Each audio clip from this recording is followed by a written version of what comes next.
महाराज चित्रकेतु की जय! All glories to Chitraketu महाराज! जय! जय! Maharaj, because of this valor of yours, all the 10 neighboring kings have finally accepted your subjugation, being afraid of facing your Kshatriya prowess on the battlefield. In obedience with your supreme will, all the zamindars have happily agreed to share 3/4 of public taxes with the royal treasury, filling it with gold, silver and precious gems, making you even more opulent than your ancestors. Indeed, Maharaj, by the blessings of Providence and your good deeds, you are successful in all spheres of life. Yes, Maharaj. Under your able rule, we have received very good rainfall, due to which farmers have reported a bumper crop this year, stocking the fort granaries with 5 years of surplus stock of grains. Maharaj, O representative of all the gods, you are the unrivaled sovereign ruler for the entire earth. May you be happy with all you have been bestowed with, and may the Praja rejoice under your able rule, O Rajan. Thank you all very much for your wonderful support and good wishes. But what is the use of all this when I cannot even show my face to my ancestors?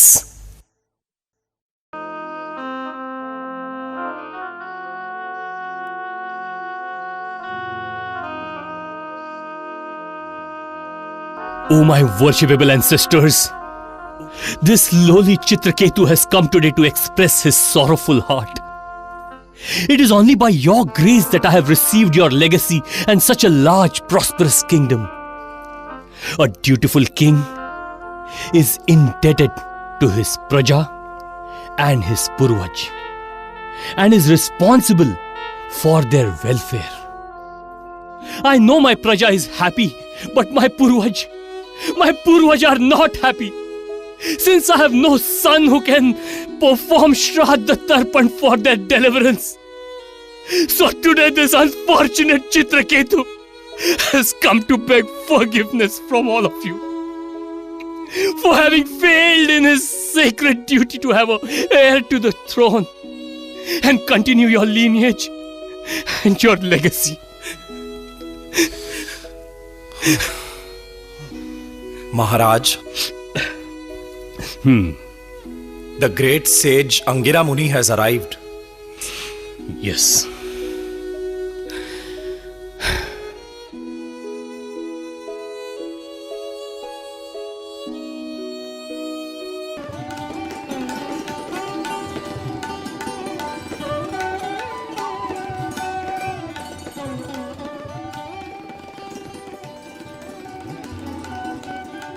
Welcome, Munivar.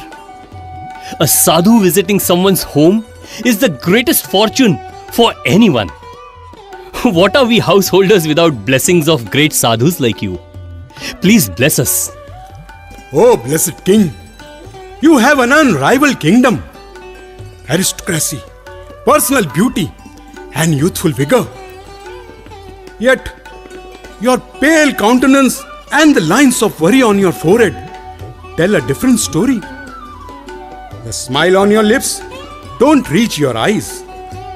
Your shoulders are drooping, as if you're carrying a great burden. You seem to be ridden by some deep, overwhelming anxiety and grief.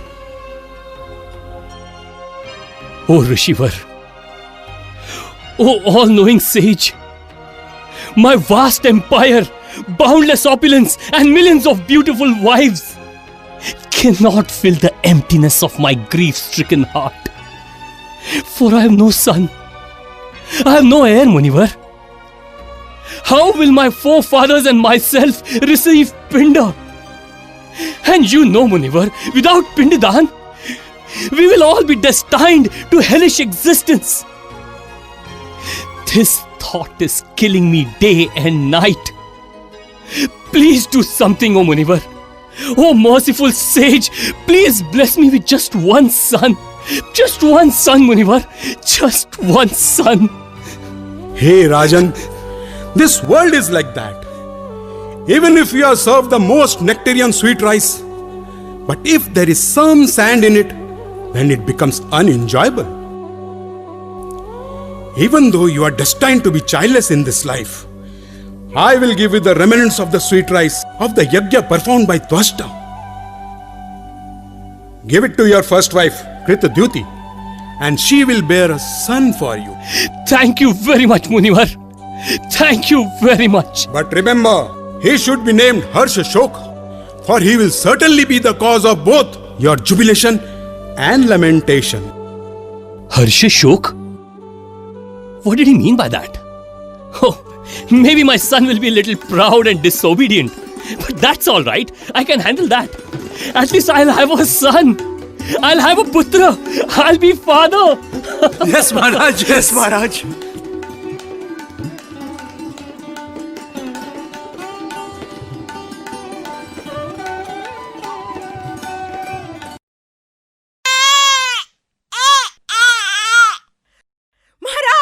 Maharaj, Maharani Kritadyuti has given birth to your Kuldeepak. बधाई हो महाराज, बधाई हो। महाराज चित्रकेतु की जय, महारानी कृतद्युति की जय। Congratulations, Maharaj. Congratulations. Oh, what can I say? My joy knows no bounds. Harshashok, Harshashok, my son, my heir apparent, my Harshashok. Harshashok.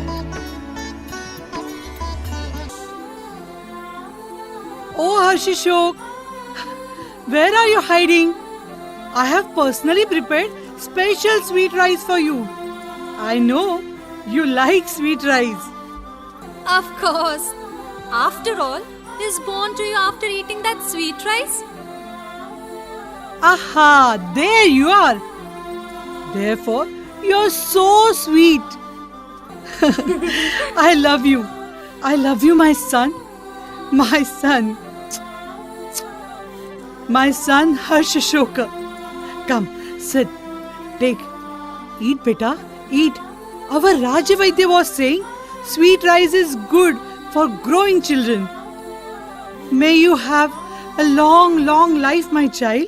महाराज चित्रकेतु पधार रहे हैं।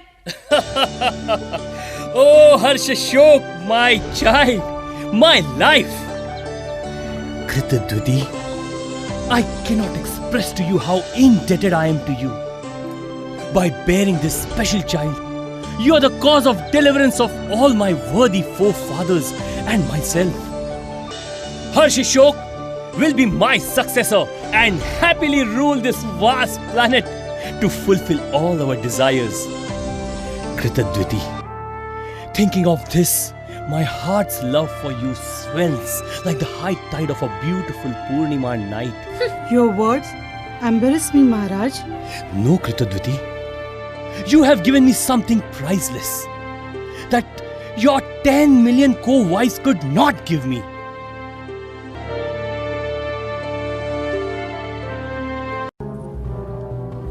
Damn it! It is getting too much now. How long are we to suffer like this? Since this Harshashok is born, our king has not called us, not even looked at us. He neglects us as if we do not even exist anymore. Before this Harshashok came, he would call us, give us affectionate smiles. And now nothing? Why should a woman live without the love of her husband? Maharaj's mouth is not drying, glorifying that Kritadyuti and enchanting the names of this Harshashok. Intolerable! My heart burns day and night with anger, frustration, and envy.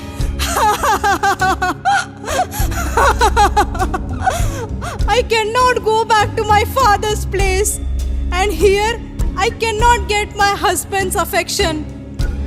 I think I should consume poison and kill myself. Why? Why should we consume poison? That sweet rice was cause of Harshashoka's life, and it will be the cause of his. Why should 10 million souls suffer for one soul? After all, everything is fair in love and war.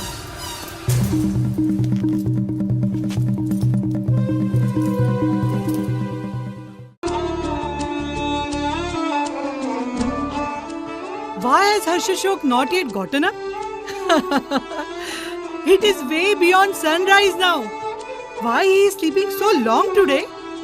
Yesterday, he played a lot in the palace gardens and got so tired that he hardly ate anything last night. He just had sweet rice and slept. I will wake him up.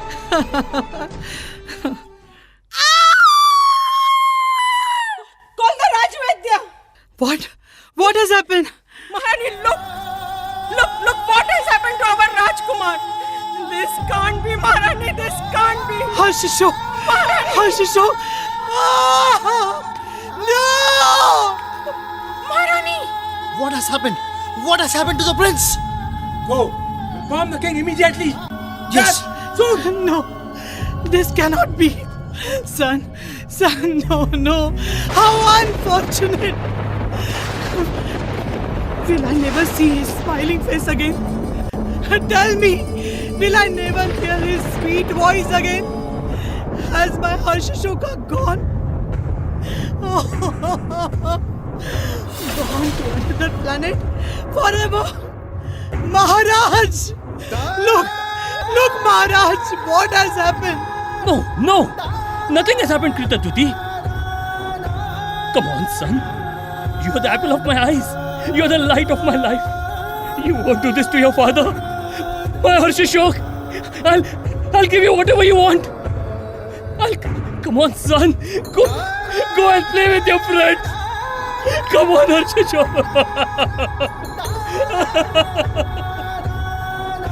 How will we live without Harshashok? Harshashok, my darling son, come back. Please come back. Just see, your beloved father is going mad in lamentation. No, you will not come back. Then what kind of a God is he who killed children in the lifetime of their parents? You are neither powerful nor merciful. Indeed, you are cruel. Why should anyone worship you? Welcome, O great sage! You have certainly come in the hour of our greatest need. Please come. Just see, Munivar, what cruel fate has done to me.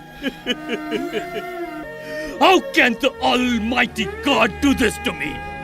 What a stroke of misfortune that the son is lying lifeless in front of his own father. I do not want to live anymore. I don't want to live anymore. No, Maharaj!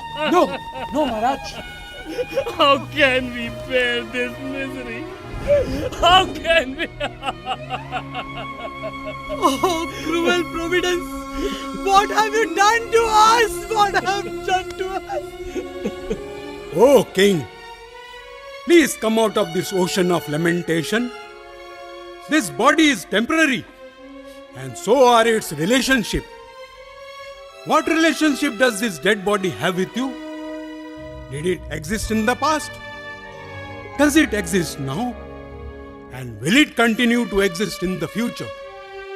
Living entities, like the particles of sand and straw, sometimes come together, but by the forces of time, they are again separated.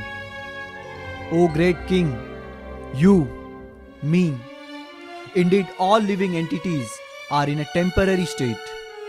Nothing is false, yet everything is temporary, and hence not worthy of grief.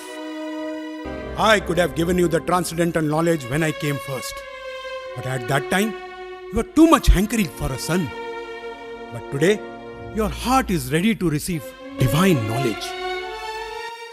O living entity, just see your mother, your father, and all your relatives are overwhelmed by your untimely death. You may now re-enter this body to enjoy the remainder of your life in royal opulence. Rise, O child, rise.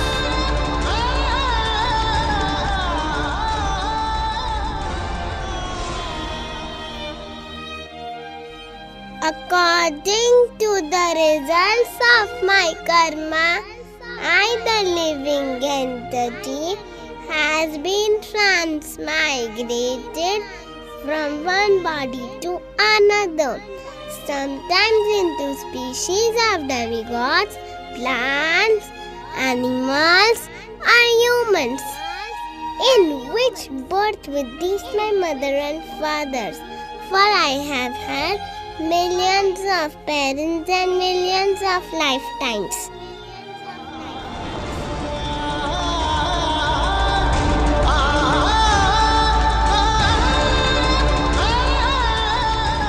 Your realized words are like a torchlight illuminating my heart, overcast by dark, dense clouds of ignorance. Thank you for cutting off my shackles of material attachments, O Rishivar.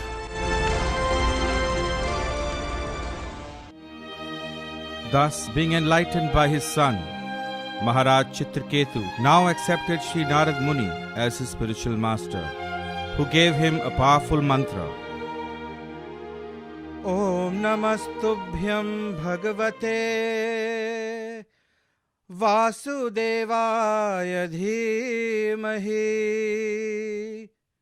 Pradyumnaya Niruddhaya Namah Sankarshanaya Cha. Chanting which, he attained the holy darshan of Lord Sankarshan face to face and completely perfected his life by becoming situated in his original Krishna consciousness.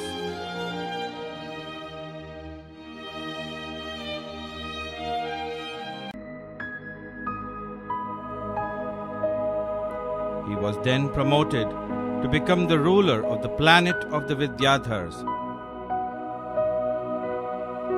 Then one day, as he was traveling in outer space,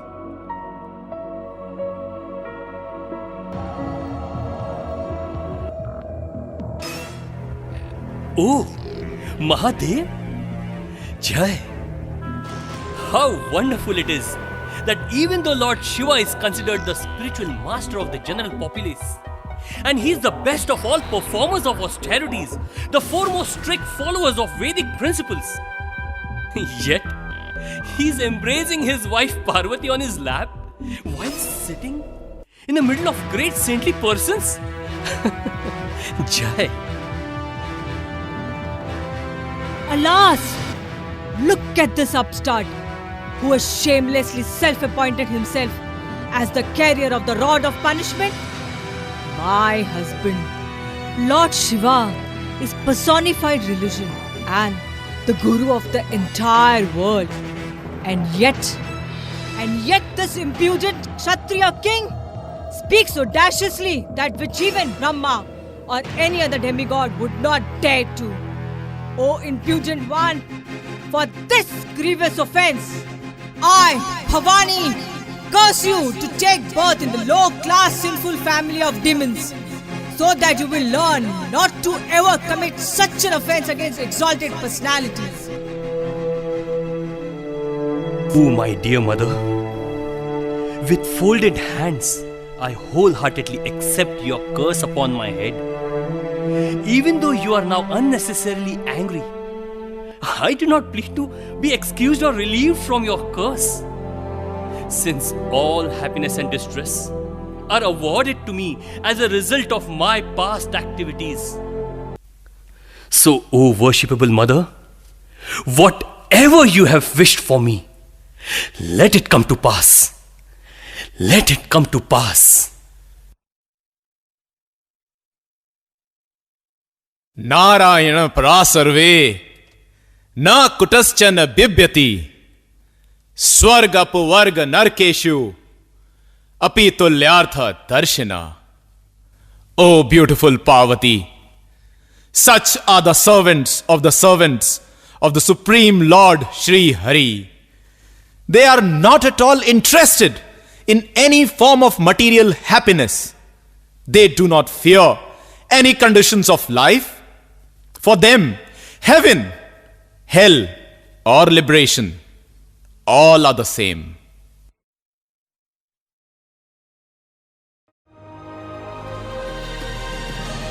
We now present the historical account of the celebrated Hallmark episode from the Bhagavad Mahapuran, which unfolds through this curse of Bhavani and depicts a pastime which exalts pure devotional service in sharp contrast to lesser forms of mixed devotion to Sri Hari, the Supreme Personality of Godhead.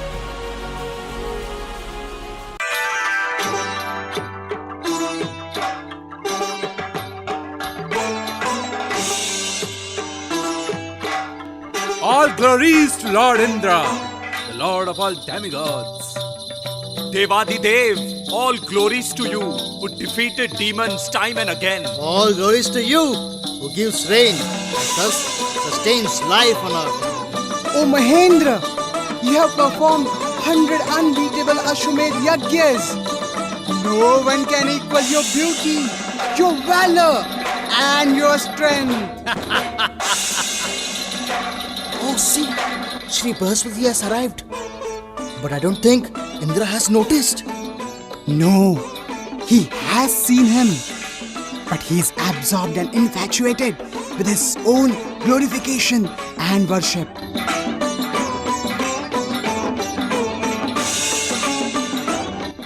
Just see how blinded my disciple has become.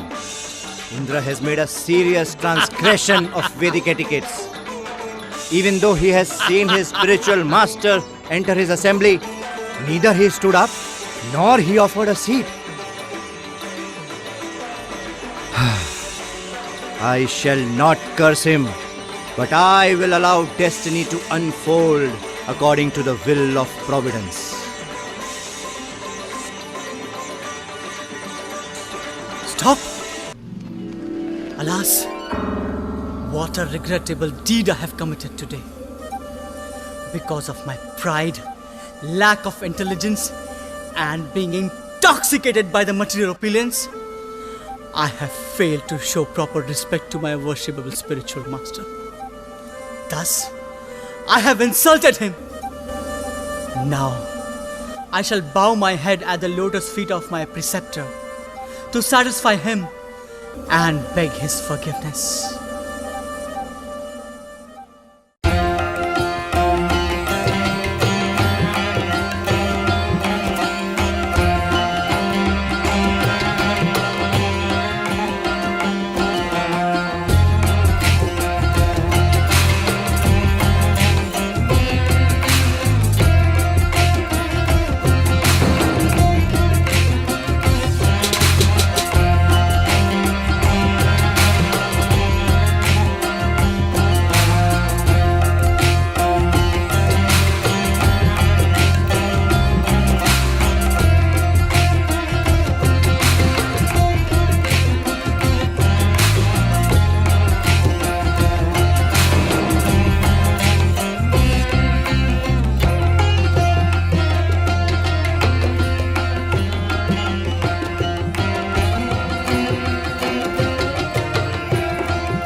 In spite of Indra's rigorous search to find him, he could not find Brihaspati, for he had made himself invisible.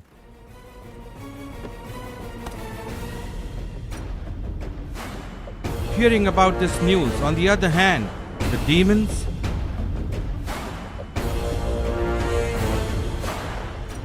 Oh, esteemed Shukracharya! You are Trikal Gyani. Look at that Indra. He's in such a pitiable condition. He cannot find his Guru Brihaspati. But we demons, we don't have to find our Guru. Because he's always sheltering his disciples. Oh, exalted Gurudev! Your power is invincible, for you can make even the dead alive. Yes, Sanjeevani. The Mrita Sanjeevani mantra. Yes, yes. Let us serve our Guru to best of our capacity. The demigods Guru has abandoned them. They are now without spiritual master. Brihaspati is invisible. They are now bereft of all means for achieving good fortune. Yes, my dear Bali. Now is the right time, my son. Yes, now. Go and attack Indraloka. Usurp the throne of Indra and teach those demigods a good lesson. Do not fear. My blessings are always with you.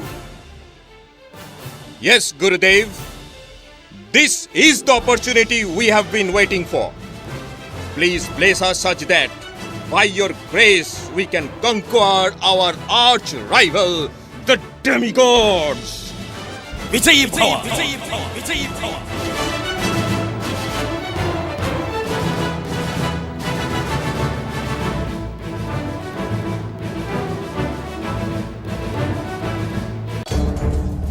Soon, a great battle ensued between the demigods and the demons.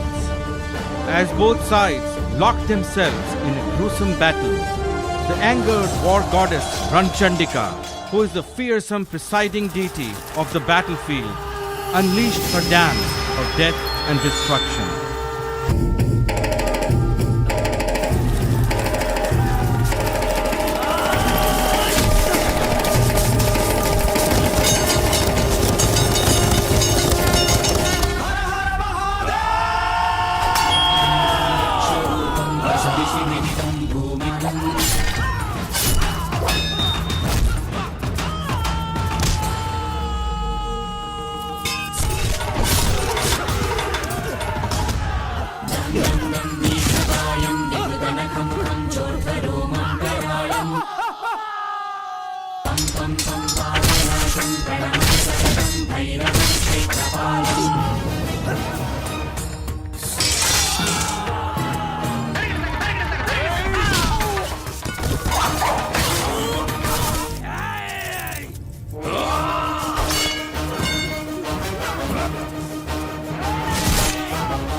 Gravely injured and lamenting over the loss of their positions, the demigods, headed by Indra, approached Lord Brahma. Pahimam Pitamaha! Pahimam Brahmadev! Oh Brahmadev, we are defeated. We are severely wounded.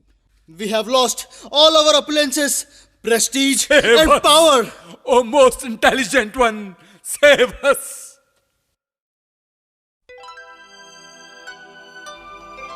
O best of the celestials, all of you are like my own children. Therefore, I am pained to see you in this unfortunate condition. Listen carefully, O Indra. Having become weakened, due to your disrespectful behavior towards Brihaspati. You demigods are now easy targets for your eternal enemies, the demons, who are otherwise much weaker than you.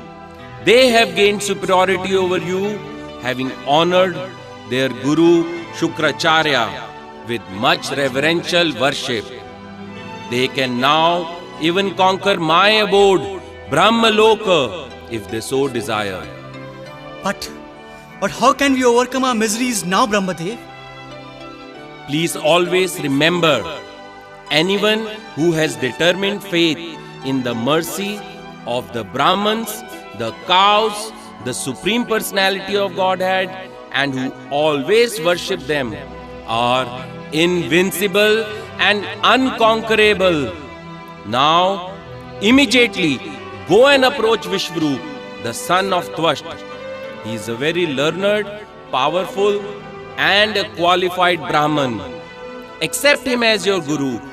Worship him with prayers and praises. He will fulfill all your desires, provided you tolerate the fact that he is also inclined to favor the demons.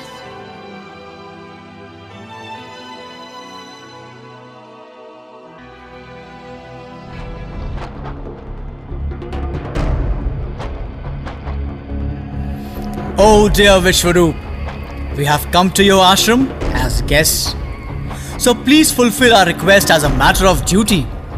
For we have been defeated by our enemies and are greatly aggrieved. We ask for your help as we are on a level of your parents. Kindly accept the position of our priest so that by the strength of your austerities, we may easily defeat the demons.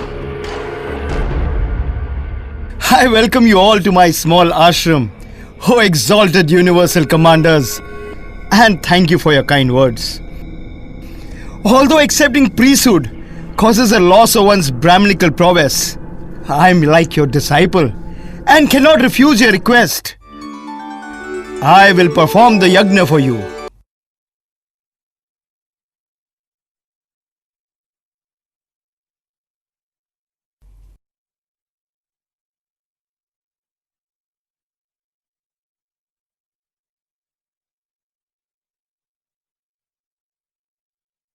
O Lord of the demigods Indra, please hear carefully this Narayana Kavacha mantra, which I have specifically composed for your protection, will empower your body and your carriers.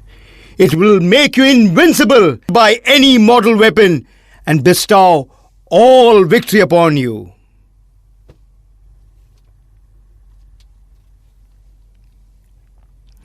May Lord Ramachandra, along with his brother Lakshman, protect us in foreign countries. Swaha!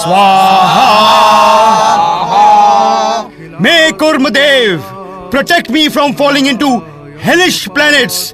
Swaha! May the Supreme Personality of Godhead protect us at all times with his 8 arms, holding the 8 different kinds of weapons.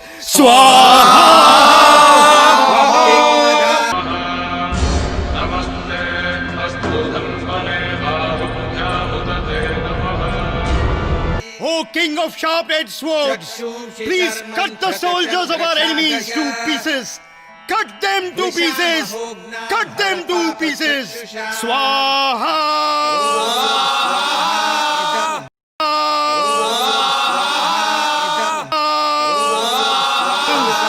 Cover the eyes of my enemies.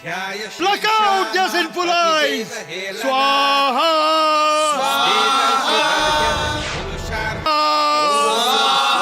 All these oblations are for the demigods. But since I'm related to the demons, also from my mother's side, I must offer some oblations for them too. Om Keshwaya Namaha Swaha. Om Narayana Namaha Swaha. Om Bali Rajaya Namaha Swaha. Om Madhusudanaya Namaha Swaha. Om Vamanaय Namah Swaha. Om Viprachittan Namah Swaha.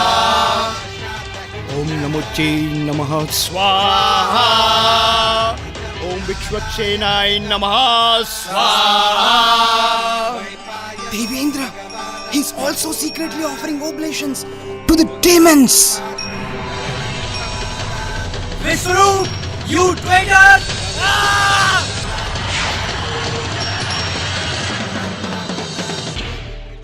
When Vishwarup's father Twashta understood this by his mystic prowess,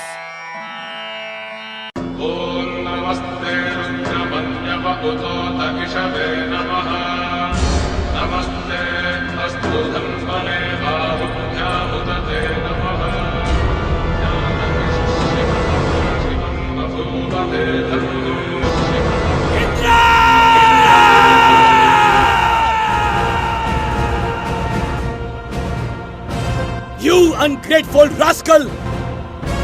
You call yourself king of the demigods? Great misfortune that I have lost such a pious son like Vishwarup. I will certainly not tolerate this. I will take revenge for this ghastly act of cowardice. I shall perform a yajna, a mahayajna, and produce a being who will be the cause of the death of Indra.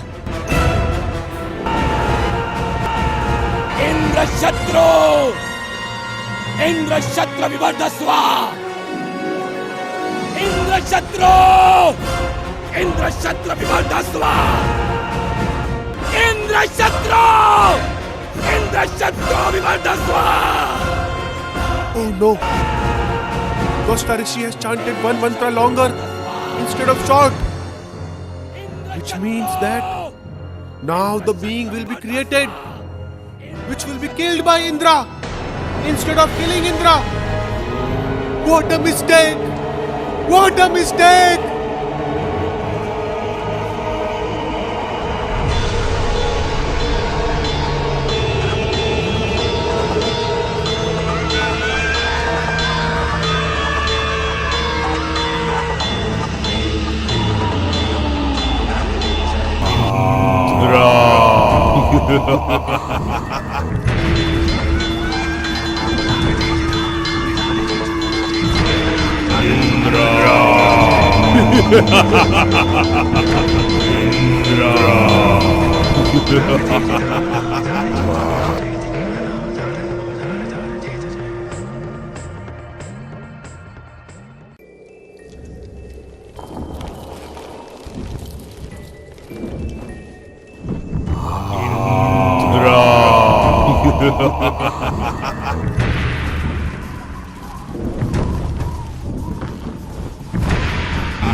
Oh Lord!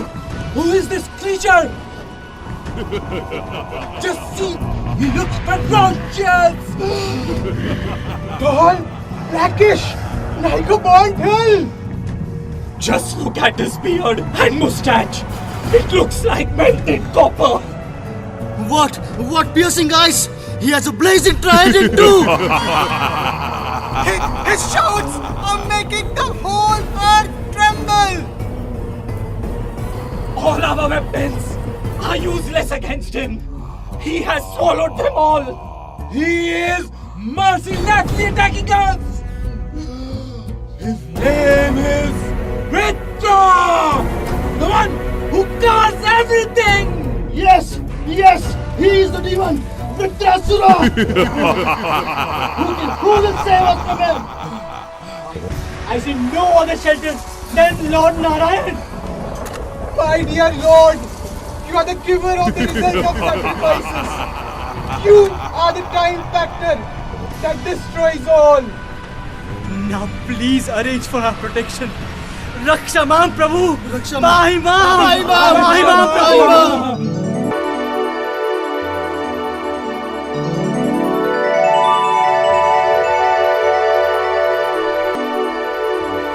My lord, we have nothing to offer but our obeisances.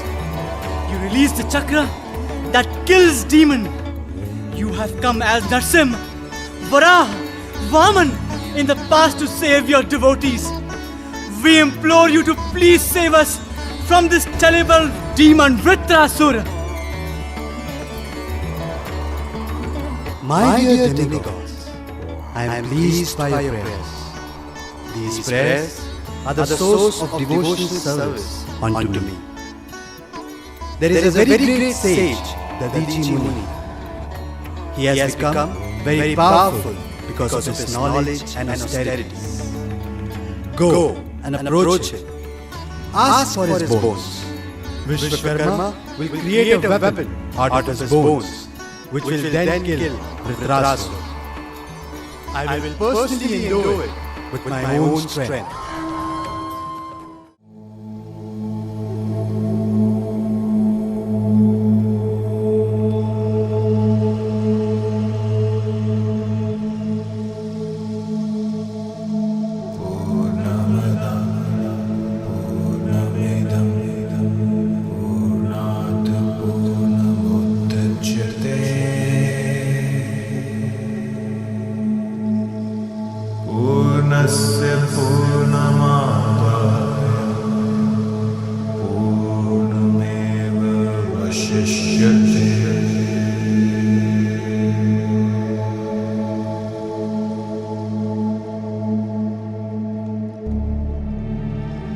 Oh, Venerable Sage Dadichi, we have come to you as beggars being sent here by Sri Vishnu himself. We are in a desperate emergency situation being faced with imminent death. Please give us charity. Please. Charity? What charity can a poor homeless ascetic give the exalted managers of universal affairs? Your body, Maharshi, your body. My body? You must be joking. I am sure you know the unbearable mortal pain at the time of death. My body is as dear to me as yours is to you. So why would I give up my only prized possession in sacrifice, even if Sri Vishnu has asked for it? And also, my body is thin and frail. What use is it to you anyways? O exalted sage, what possession, however valuable, will a selfless sage of your caliber not give away if it is for Parokar and Jagat Kalyan? By dint of having assimilated deep spiritual knowledge and execution of severe vows of austerity, your body is now suitable instrument in the hands of God himself to help him execute his supreme will. I was just testing you. This impermanent body is fuel for fire, food for the worms, jackals and vultures. Paradukha Dukhi and Parasukha Sukhi is the highest imperishable principle of dharma for all pious and benevolent souls. Either today or tomorrow, my body will leave me anyways. Therefore, it is better that it is utilized in the service of Sri Hari.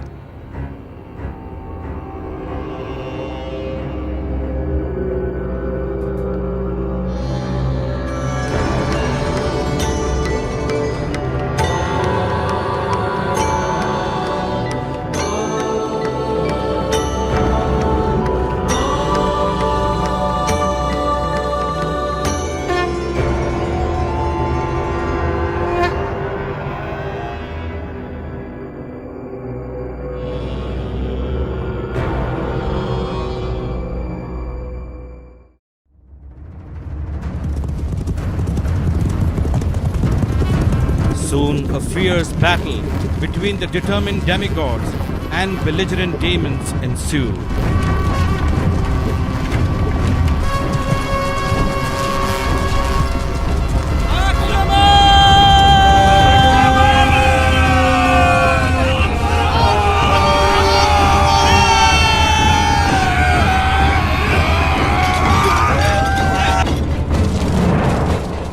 Indra, now shone very brilliantly with the divine thunderbolt weapon in his hand, and attacked the demon headed by Vritrasura with renewed confidence and strength.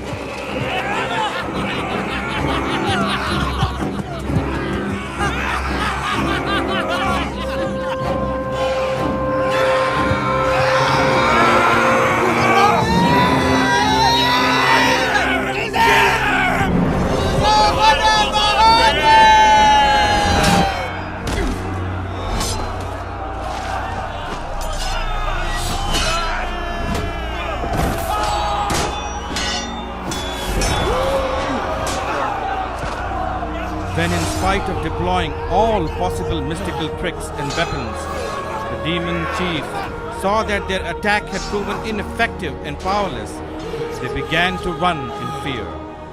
Run! Run! Run!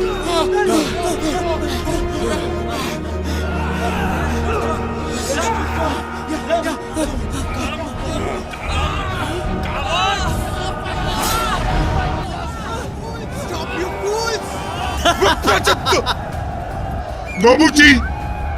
You holy Shambhara! O unworthy sons of your brothers!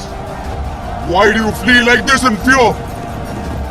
Brave men die only once and gain the heavenly planets. But cowards die an inglorious death every day. So return to the battlefield and boldly face your worthy enemies. And you, demigods, aren't you ashamed of attacking your enemies from behind? Who amongst you is willing to face me? Sure, Vritrasura. Let none of your desires remain unfulfilled. What good fortune, Indra, that you stand before me today. Now I shall avenge the death of my brother Vishwaroop by piercing your heart with this invincible trident of mine. Stop bragging, you demon. This is battlefield. Don't talk empty words. Real Kshatriya talk with their weapons. You hideous demon, your time is now over. Your end will be with my hands. Now, try and face my mighty club! Keep your club, Indra. You and your club both are insignificant. But don't be morose, Indra.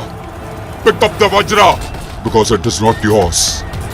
It has the potency of the Dadichi's austerity and Lord Vishnu's grace. So pick up the Vajra and kill me, Indra, and deliver me from this demoniac body. Vritrasura! You're going to win the battle, Indra, and will have to continue go on suffering and worrying about protecting your kingdom. I am going to die today and going back to spiritual world. So who is going to be the actual winner, Indra? Defeat me, and I will obtain the supreme victory. Your killing me will help me achieve my only desire to be the servant of my Lord Sankarshan Dev. Oh great demon Vritra. All demons I have encountered till now are steeped in ignorance. But you have amazed me by being in the wretched demonic body, and yet your consciousness is fixed in pure devotion to Sri Hari. You are a divine demon, Vritrasura. A divine demon. However, let us continue to fight, for we both have shackled by the chains of our God-given prescribed duties. Yes, Indra. Success and failure are immaterial. So pick up the Vajra and fight with faith. All right. Now take this! Well done, Indra, well done! Oh, my lotus-eyed lord. Just as helpless, hungry birds wait for their mother bird to feed them, as small calves anxiously wait the time of milking, or as chaste morose wife longs for the return of her good husband, so also my heart yearns anxiously to render loving service unto you. I am ready, my lord. Please take me. With his empowered Vajra in hand, Indra struggled for 1 full year to sever the thick neck of Vritrasur's gigantic body. Even though externally his body lay motionless in a state of deep samadhi, his brilliant soul had already crossed the cloud of Paravyoma to enter the eternal realm of Vaikuntha, where he saw his Lord face to face.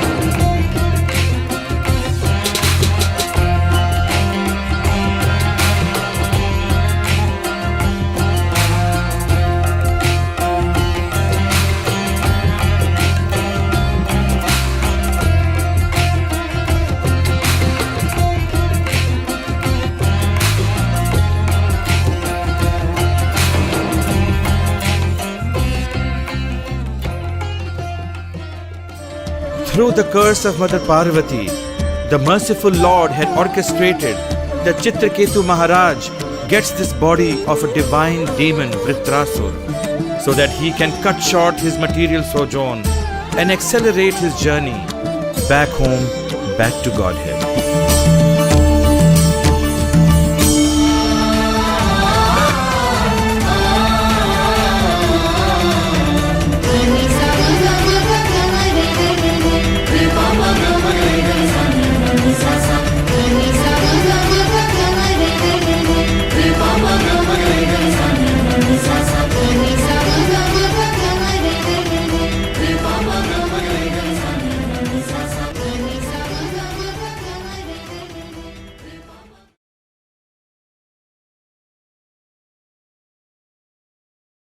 RG Media YouTube channel.